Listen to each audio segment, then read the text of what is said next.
Good morning, good afternoon. My name is Siu Yin. I'm your host for today. Welcome to our webinar in collaboration with Asia Carbon Institute and BSI on Inspire Trust for Net Zero. Before we start, please allow me to go through some housekeeping. All lines will be muted during the webinar. If you have any questions, please submit your question in the Q&A chat box. The webinar will be recorded and we will be sharing the recording and slides with all participants after the webinar. And now I'll move on to introduce our speakers for today. We have John Loh, founder and board of director for Asia Carbon Institute with us today. John has over 30 years of experience across energy, commodities, and carbon markets. ACI is a carbon credit standards body and registry focused on high-integrity greenhouse gas mitigation projects. We also have with us Chris Juste, Managing Director and Partner for Tatwa. Chris is a climate finance and impact investing executive focused on nature-based and agricultural-linked climate projects. And through his work with Tatwa, he supports initiatives in ecosystem restoration, climate-smart agriculture, and aquaculture, guiding projects from concept through MRV design and investment readiness. And today he'll be sharing an exciting project that he's running at Tonle Sap flooded forest right now. And we also have Wan Yang, the Head of Sustainability Solution for APAC at BSI, with over 20 years of experience in sustainability. Wan Yang is focused on climate change, energy efficiency, and environmental protection. He previously worked with the United Nations Development Programme, supporting SDG implementation across China and the Asia Pacific. For the first presentation, first part of the webinar, where we will be talking about net zero commitments, opportunity, and credibility. Over to you, Wan Yang. Thank you very much. Okay. So thank you very much. I think this is a very good topic for today, especially when the price of fossil fuel has becoming very volatile in recent weeks. Okay, let's talk about net zero and how to achieve net zero through various ways. So today I will focus on three questions. The first question is, what is net zero? Okay. And the second one is, what are the global trends of net zero in 2026? Yeah, and the last question is about why the quality of carbon credits matters in pursuing net zero. So we will focus on those three questions very quickly. So what is net zero? I think a lot of people are confused about two conceptions. One is carbon neutrality. The other one is net zero. Okay, so there are differences between carbon neutrality and net zero. To put a long story short, net zero is a condition in which human-caused residue greenhouse gas emissions are balanced by human-led removals over a specific period and within specific boundaries. So this is the concept definition from a ISO document called IAA 42. Okay, so what is the difference between carbon neutrality and net zero on Earth? So for carbon neutrality, it's comparatively simple, okay, simpler. If an organization, they have a carbon reduction plan and they achieve carbon reduction to some extent, then they buy some carbon credits, then they can claim they have achieved carbon neutrality, all right? But for net zero, it's much more difficult, all right? So especially the first bullet under net zero, you can see that when all technically feasible opportunities for GHG reduction and removal enhancements have been implemented, meaning that all the measures have been exhausted to reduce carbon emission until 5 to 10% of the baseline, all right? Then we use high quality removal carbon credits to offset the residual greenhouse gas emissions. Then we can claim that we have achieved carbon neutral, all right? And also the goal, the target of an organization for achieving net zero needs to be aligned with Paris Agreement by 2050.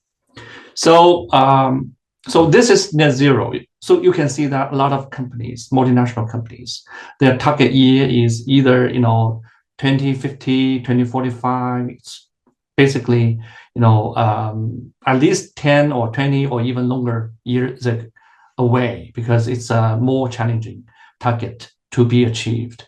Next page, please. So next, I'm going to share some information about our BSI's insights or perspectives about the global trends in 2026 related to net zero. Next page. So every year, BSI publish a report related to net zero global trends. So this year's the name of the report is called 2026 Barometer Report on Net Zero. Okay, so every year we publish this report. We have been doing this since 2021. So this year's report will be released in mid-April. Okay, you can go to our website. I'll show you the address of our website to download the report. So some high-level update from the report. So recent years have seen an increase in political and media debate around net zero, right? We can feel it. And also, it's very obvious, U.S. has quit the Paris Agreement, has scrapped their net zero target, and are embracing fossil fuel, unfortunately. And EU nowadays is more focusing on business competitiveness rather than their previous ambitious net zero target. So they are slowing down. It doesn't mean that they are dropping their target, but basically the priority has changed a little bit. And also recent geopolitical events have put energy security front and center, right? So the Hormuz Straits, the war in Iran, we can all feel it. Reliance on fossil fuel is exposed, and countries are again at the crossroads. So we have multiple choices where to go. Okay, maybe to embrace renewable energy is a way to go, right? And our survey shows what net zero means for business in practice, how organizations are responding, how they see it, where it sits in their priorities, and where they need support to move forward. All right. So this report just cover all those kind of questions. Yeah. Some high-level update. Okay. Some key findings. So the data comes from a poll in February 2026, covering more than 6,000 business leaders in G7 countries. Okay, in G7 countries. So I think it's also relevant to our region, to the Asia Pacific, to ASEAN, right? So businesses remain committed to net zero. They are still committed to net zero. They are recalibrating rather than abandoning plans. And political instability is absolutely a very important factor. Is creating hesitation but not derailing actions. All right, and businesses are reframing the conversation around net zero in terms of business competitiveness, resilience, risk management, so on and so forth. Okay, and cost capability gaps, fragmented regulatory landscape remain barriers to progress. And last, business still see clear economic upside in the transition. All right, so those are the key messages from our research report and the survey. And some concrete numbers. All right, 83% of leaders report being still currently committed to meeting their national target. So they are still committed. And 32% had revised their net zero plans. 33 have reevaluated targets. 14 have paused, and 13 have dropped their net zero targets. Okay, so we still see the majority of the interviewees, the business leaders, they did not drop their targets. They revise it, they reevaluate their targets. Okay, maybe paused, but only a small percent, 13% have dropped their targets. 79% think net zero will be a political priority again in the next decade. It's a fluctuation, right? So right now, due to political instability, it's not a political priority, but we don't know, in next decade.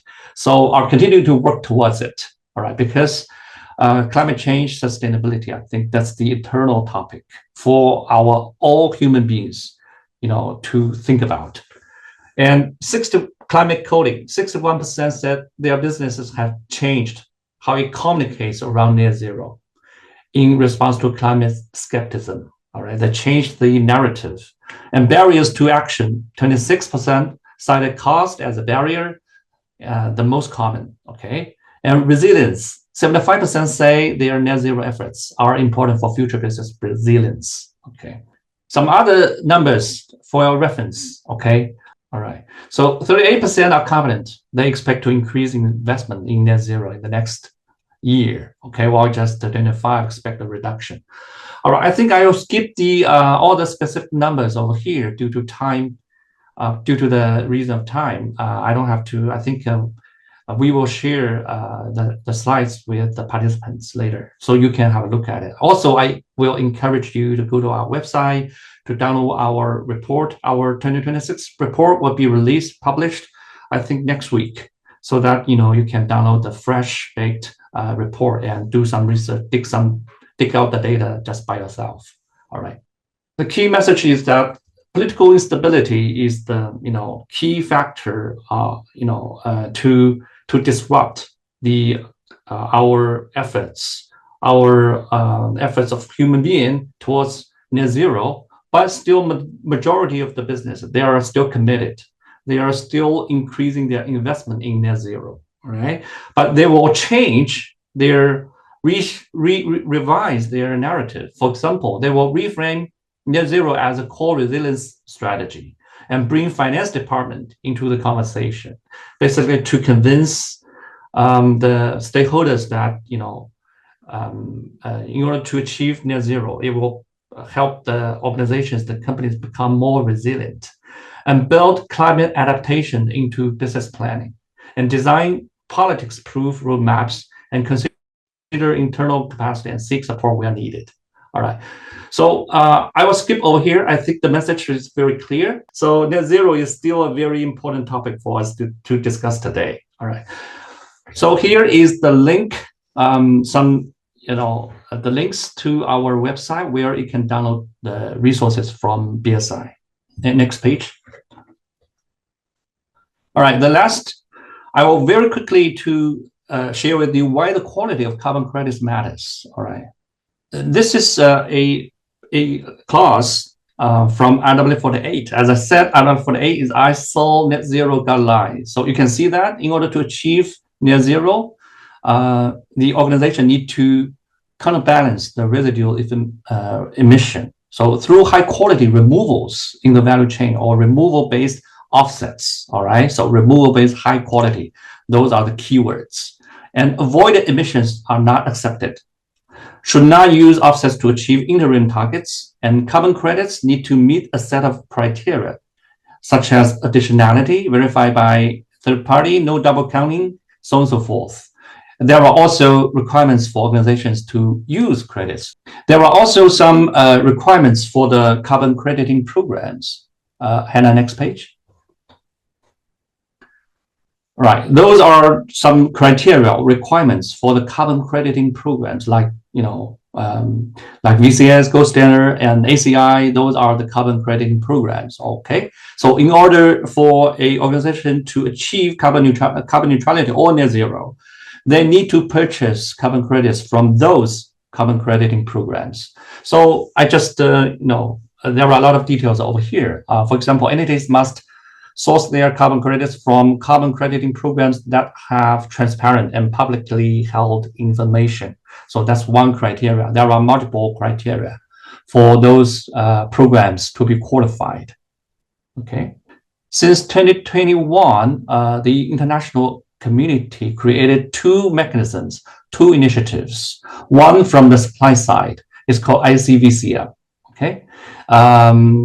So ICVCM's core carbon principles set a global standard and benchmark for high integrity carbon projects. So this is from the supply side. Integrity Council for Voluntary Carbon Market. That's ICVCM stands for. And on the user side, there is an initiative called VCM. It's called Voluntary Carbon Market Integrity Initiative. Okay, so the VCM claims code of practice is demand-side guidance to help companies credibly use credits as part of their near zero decarbonization targets. All right, so we have both ICVCM and VCMI to regulate, to make sure the carbon credits used are, of high quality, good enough to help us to achieve carbon net zero. So that's the end of my presentation. Next, I'm going to hand over to John Lowe. He's going to give you some detailed information about carbon market and also what a high quality carbon credit should look like. Over to you, John. Thank you, Wan Yang. Very excited to see a large turnout today, and I think in later part of the program we will have an opportunity for a panel conversation together with one of our panelists, which is a real life project developers. So what I'm going to do is to spend the next about 10 minutes to share with you the latest development in the carbon market, as well as actually some of the challenges and opportunities in the market. To start things off, I would like to give a quick introduction of who we are. Asia Carbon Institute, a lot of the folks here in this part of the world call us ACI in short. We are a non-profit carbon standard organization, as well as we are a carbon credit issuing organization, a lot of people call carbon registry. And because we have been founded in the recent times, and therefore we were able to incorporate a lot of the most recent requirements, such as the ICVCM CCP as part of our framework, as well as ISO 14000 as part of our framework. So I would say our crediting process and framework is based on the latest requirements in the industry. Our mission of ACI is really hinges on 4 pillars. First is obviously issuing credible and high integrity carbon credits. We are also based in Asia, so that we can have much better focus and support to our Asian community and Asia project development, project proponents. This next pillar of what we are doing is really creating a trustworthy platform for carbon credits. In a moment, as I share with you, some of the challenges are how do we ensure a trustworthy platform? One of the things we do is to really be close proximity to the project that we work with and to ensure that is very close and very stringent oversight of those carbon projects that we are evaluating, so that whatever carbon credits we are creating and issuing for the project proponent, they can really be traced back and ensure that this is actually, there's no double counting, it meets all the additionality requirements so that it fetches the rightful price in the market. What we are different than some of our other peers is also we offer capacity building and training for carbon talents. Why is this important? As some of you may have experienced if you're involved in carbon project development, it's so difficult to find the right expertise to support your projects, not to mention doing the right audits. Because majority of the university or higher education institute in Asia does not offer a program that called carbon credit assessment. They teach people on life cycle analysis, they teach people other components, but they never have a comprehensive program that teaches people of how to curate a carbon credits program or projects. So we felt that as a non-profit organization, it is important for us to really help build capacity in Asia so that we do not need to rely solely on capability and expertise from other regions, because that tends to make the project very expensive and also tends to actually slows down the development of decarbonization. And then the final bit is on research and development. We do work collaboratively with project owners or even higher institute to create new methodology which has not really been developed before. And this is particularly important in Asia. There are so many opportunities decarbonization opportunities and mitigation projects or methodology which has not yet been looked at. There are many things ranges from specialized construction material that can absorb carbon, which has no methodology today, to kind of the new type of blue carbon projects, fresh water, which there are plentiful of such opportunities, but yet there's no methodology today that can help create the carbon credits. So research and development is also a key part of what we do to really create more methodology that is suitable for this region. So before I talk about the demand drivers for carbon credits, I would really like to echo what Wan Yuen has mentioned previously. What Wan Yuen has shared with us today is about the ambition. It's about the target of net zero. But how do we achieve this is what carbon credit is all about. So what carbon credit you can look at and think of is a tool, is one of the many tools that you can use to enable companies to achieve net zero. And as you can see on the charts over here, on the right, you can see that this is a chart that talks about retirement for compliance and voluntary purposes. And it's a positive trend of increasing retirement. This is actually not, usually people show is supply, but I think retirement is just as important. What it means, retirement of carbon credit, is actually organization or individual actually uses the carbon credits to offset, and to trying to, either to meet their own internal commitment or to actually offset in a national scale to meet some of the requirements set over by their particular countries. And a very positively trend that, as you can see, that it's growing, and obviously the compliance portion has grown significantly from 2023 to 2024 because some of the national or regional commitment has kicked in. You can see majority so far is actually on the in the European side or actually in the American side, but you can also see this emergence of kind of South Africa, others, including Asia, are start coming in as consumption of carbon credits to achieve their net zero targets. Next slide, please. So this is some of the key trends. We mentioned about ICVCM. ICVCM helps to actually screen some of the projects, to say whether they can meet the core carbon principle requirements. As you can see, the red portion on the charts, it suggested some of the project type is no longer meeting even stringent requirements. It amounts to about 609 million tons of carbons. I mean, associated with projects like the renewable energy projects, the household devices projects, those are no longer able to claim a credible label from CCP. You can see that there are some projects that has already been approved with the CCP label, but there's still a huge amount of projects that has yet to be assessed. That is the blue portion on the charts. So in summary, the trends are basically, the buyers are wanted the highest possible credits. They do not want to buy things that is less credible. There's also increased, reliance on using more digital, devices, online sensing, so that monitoring can also be an important part of improving the quality of carbon credits being created.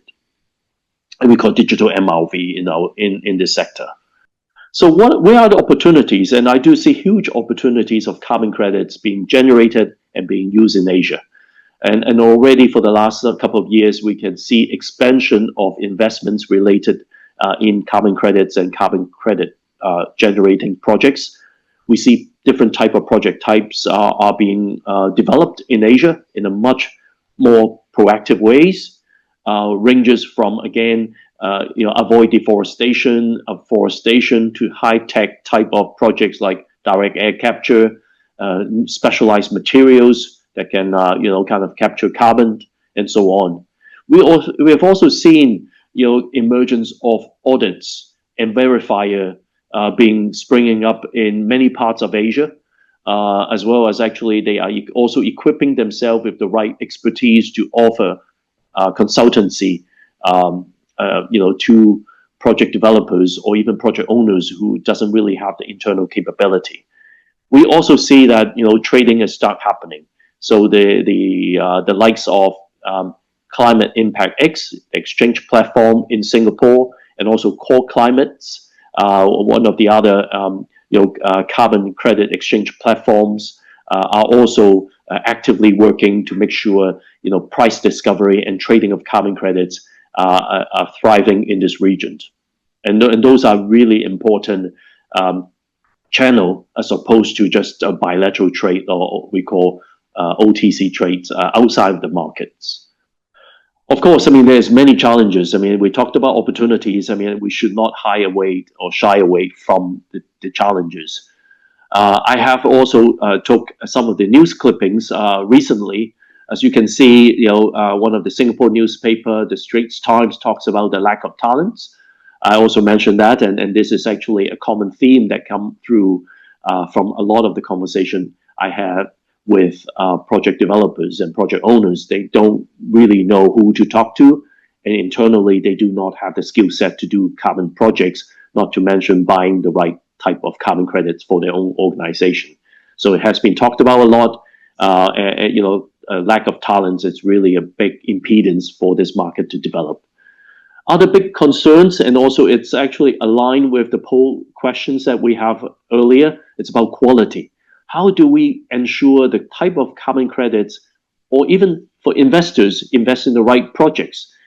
And my message is clear. Let's not be afraid of the headlines. By understanding what carbon credit is all about and the associated project that generate those carbon credits, the product quality questions can be easily addressed.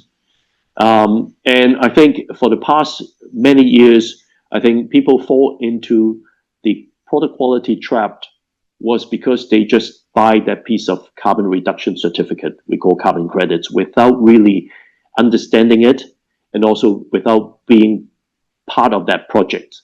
And that is why ACI is, our key messages in Asia for Asia, because our projects is actually very much focused in Asia.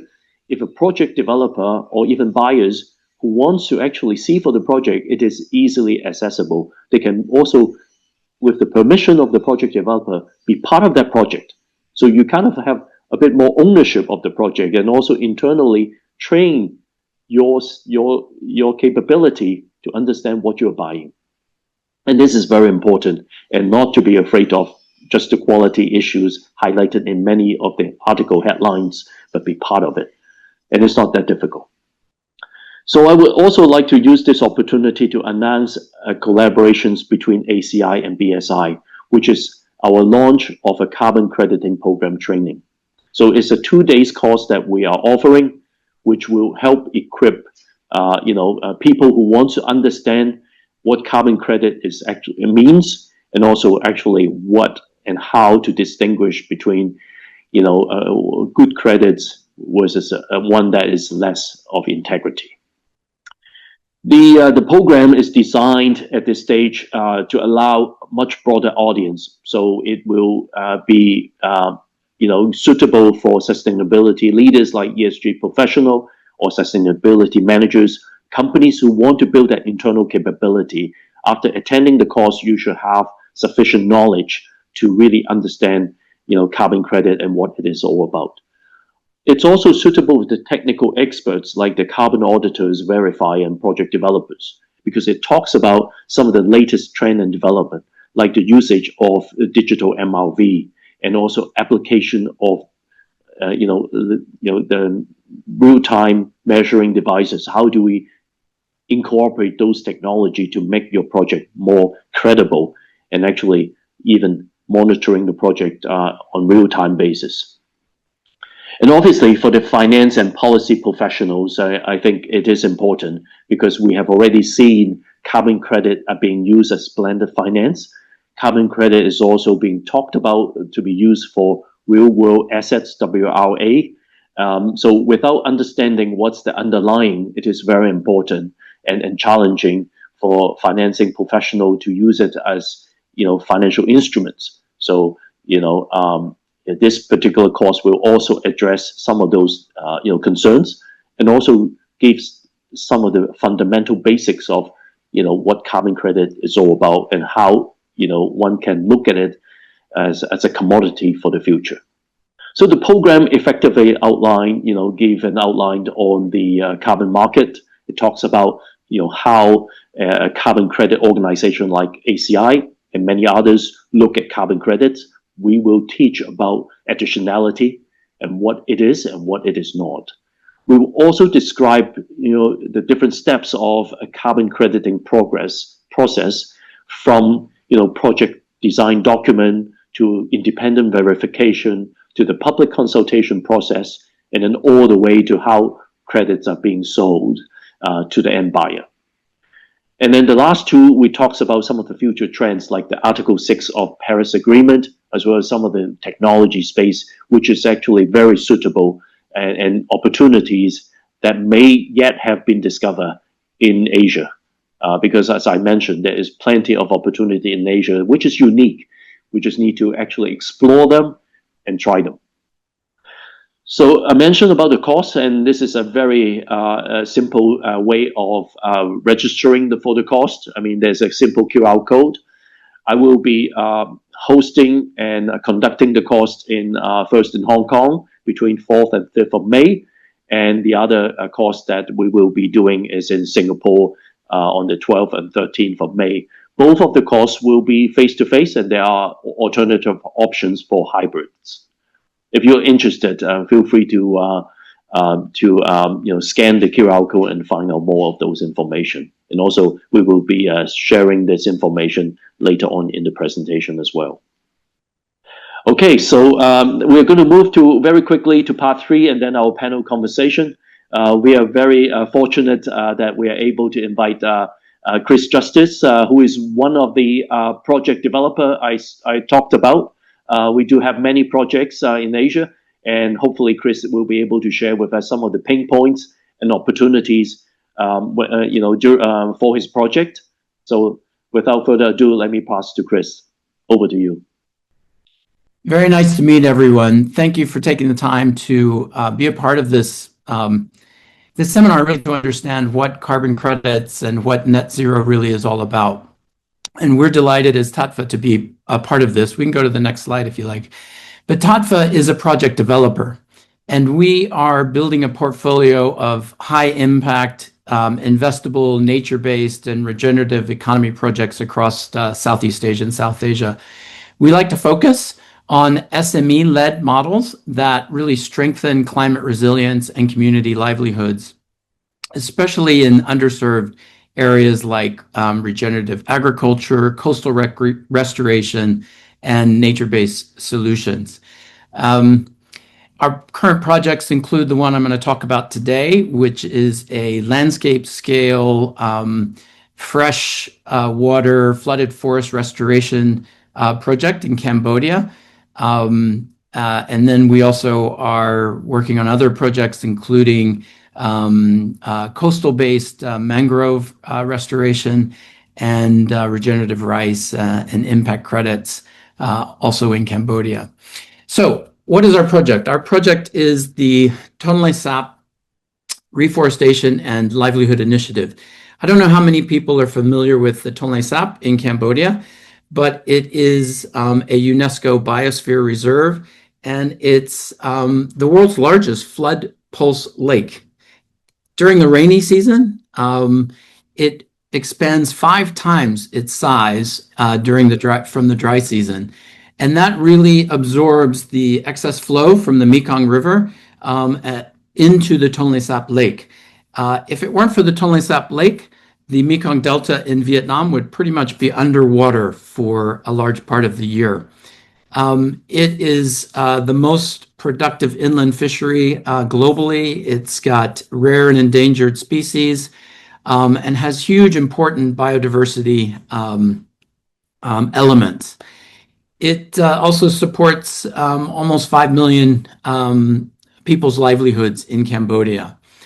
The project is a net reforestation of 48,000 hectares of this flooded forest, which you see behind me on my screen. And it's about 100,000 hectares of gross. That will make it one of the top 15% of ARR, or reforestation projects, in the world. It's also a very long-term project.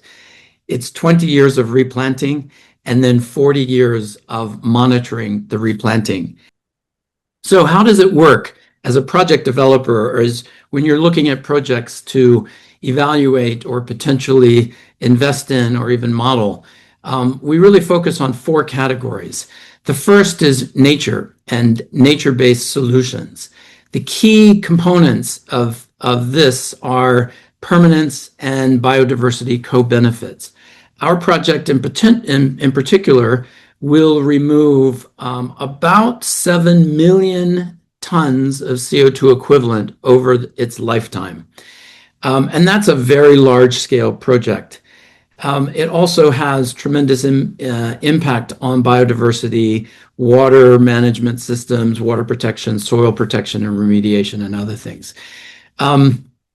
The livelihood component, the second one, is really critical when you are focused on this concept of leakage. And leakage is really, it's related to permanence.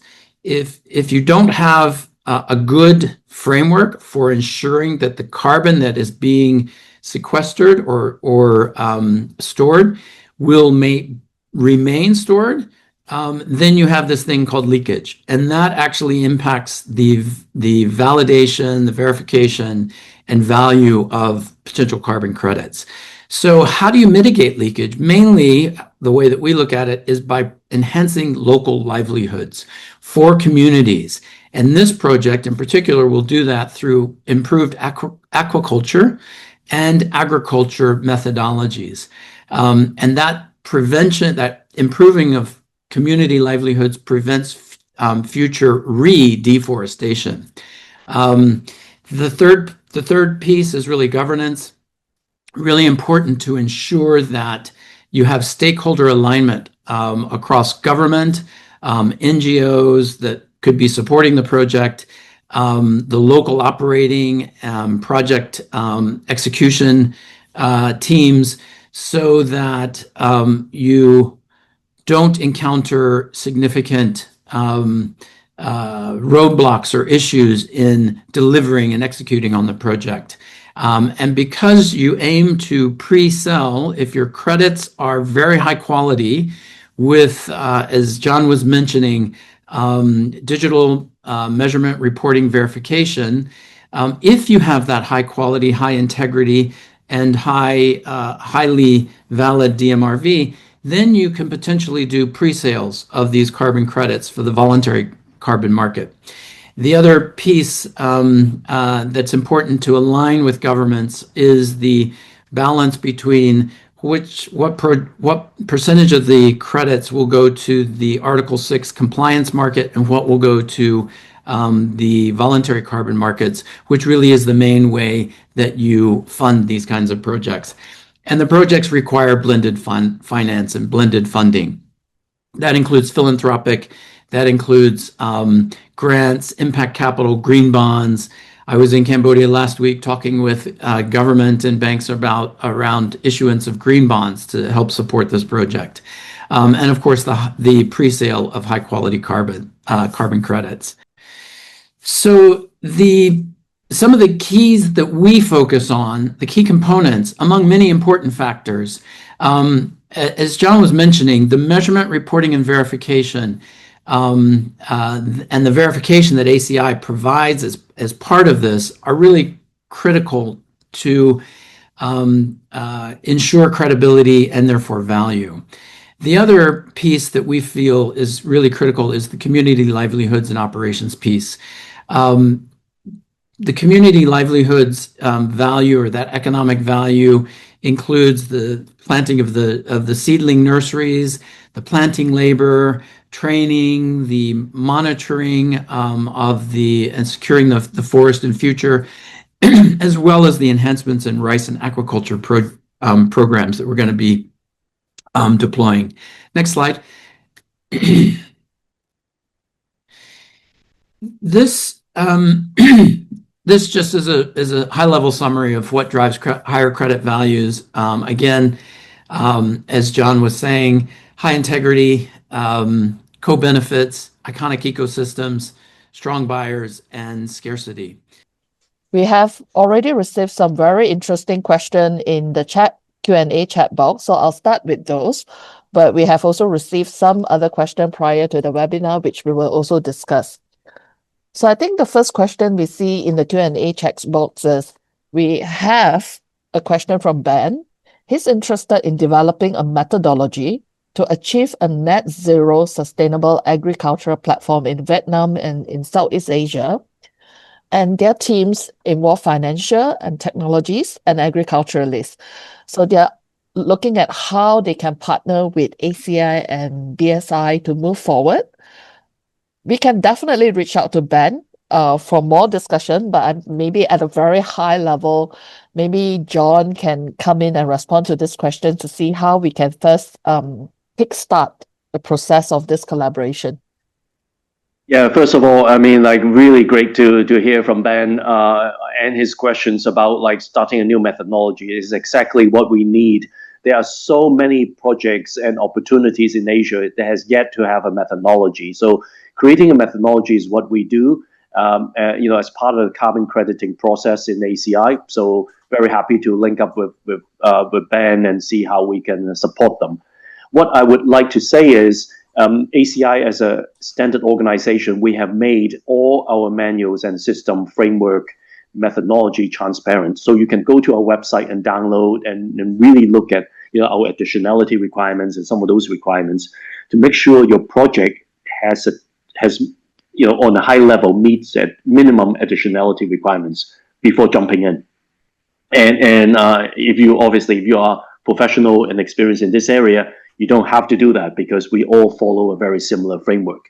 But if you don't, then I would suggest to really download our manual, have a look, and make sure that the project meets certain criteria or meet all the additionality criteria. Then we can talk about the next step, which is formulating a new methodology. Hope that helps. Thank you, John. And Ben, of course, from BSI perspective, we can definitely advise you related on areas related to international standards. We will be able to reach out after the webinar. Mm-hmm.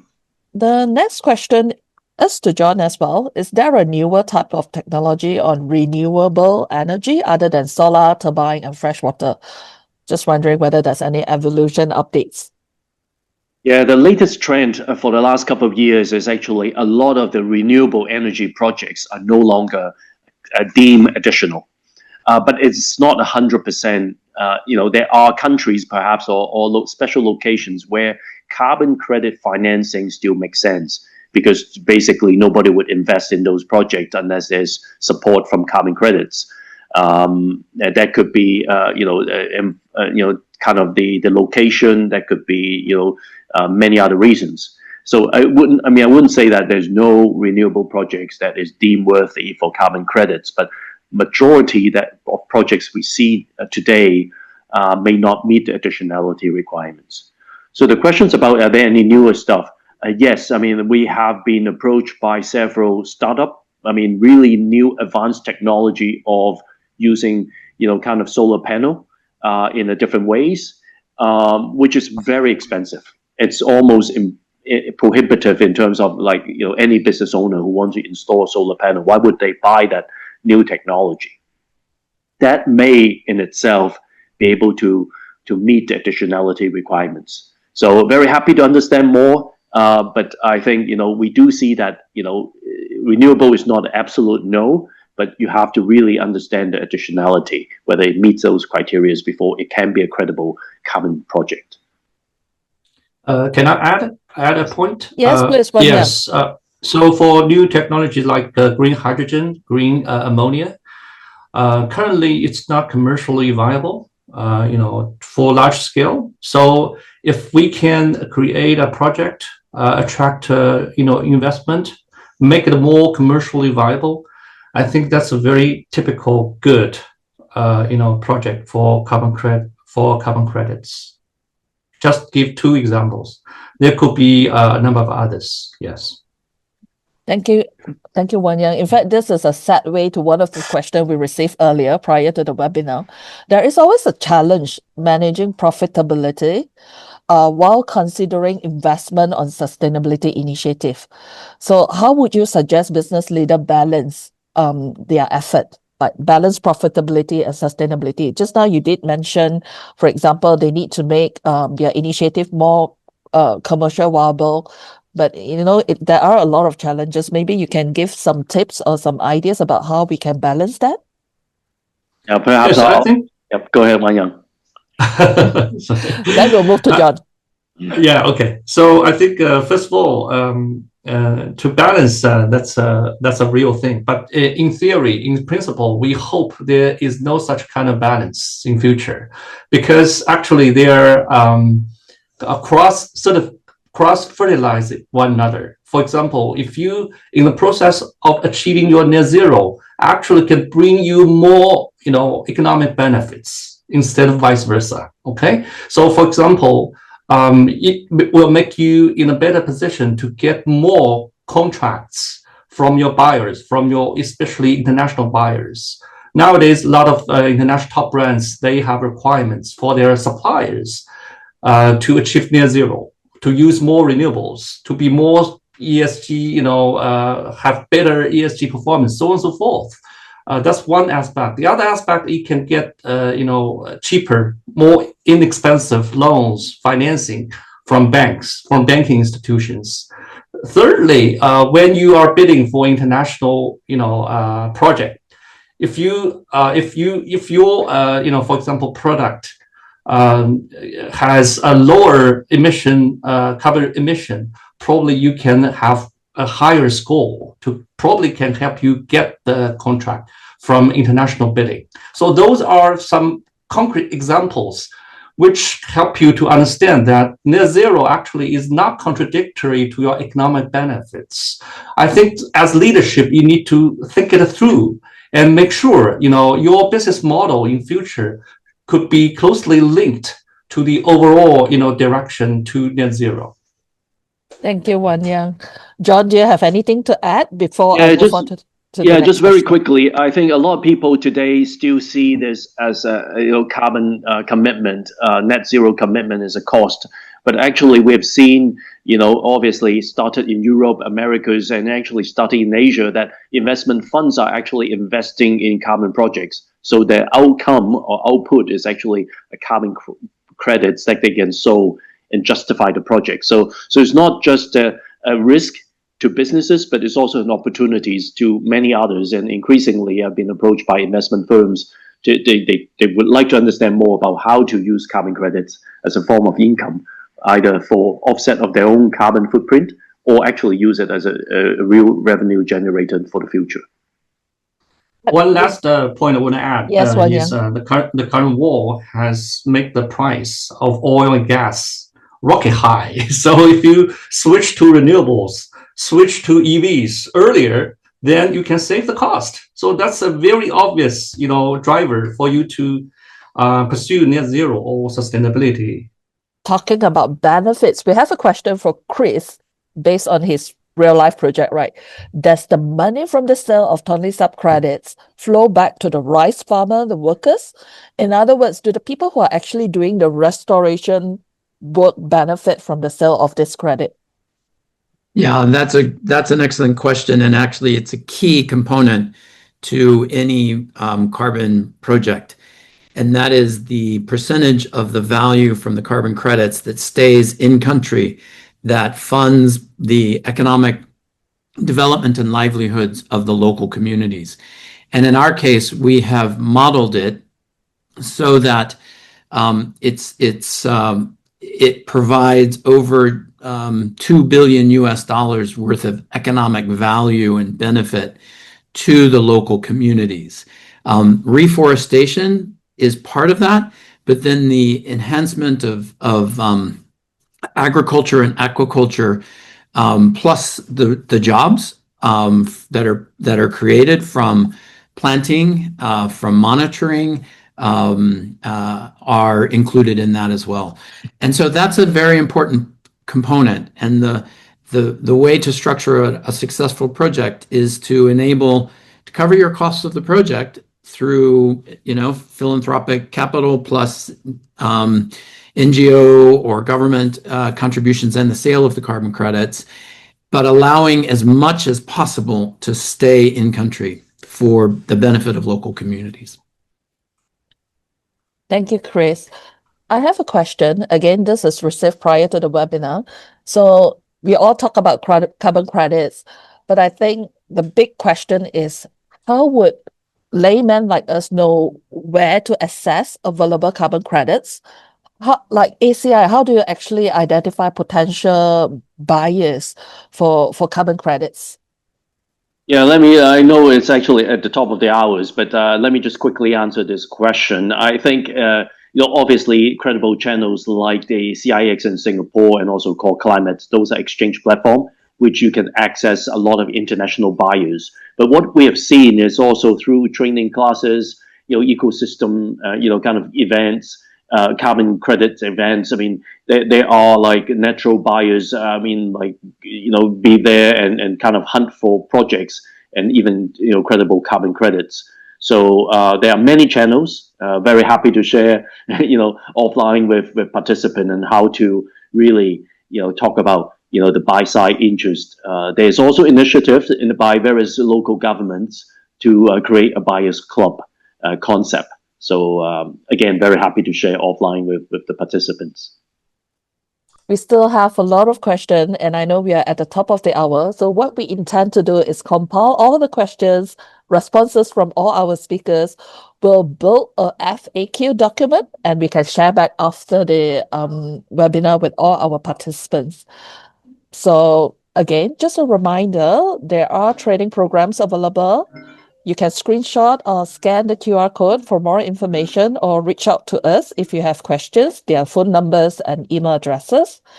Any last word from each of the speakers? I just would say that the more that people start to think about how do we actually fund these high impact, high integrity projects that have verification from ACI, that are developed in a way to ensure permanence, additionality, reduce leakage, provide livelihoods, the better, because we really need to unlock more capital in order to fund more projects that have high impact. Thank you, Chris. How about you, John? Yeah, judging from the audience, from a very diverse, groups, from potentially from the supply side to the buy side, I think we have what it takes to really, build this credible market in Asia for Asia. So, ACI, and BSI and many other project developers, it's working very hard. So be part of that community and believe in it. We will be able to get it done. Thank you, John. And lastly, Wan Yang, any last words for our audience? I read a sentence very interesting to share with you. History really announces its turning points in real time. Actually, we are in a transition to a new, era, especially because of the geopolitical disruption. I think the pursuit of renewables and to achieve net zero, at the end of the day, that's the ultimate goal for our human being. Despite of political unsustainability of uncertainties, at the end of the day, we need to achieve net zero and address climate change. Thank you very much, Rania, and thank you again to audience and all our 3 speakers for your time today. We will end the webinar right now. Thank you very much.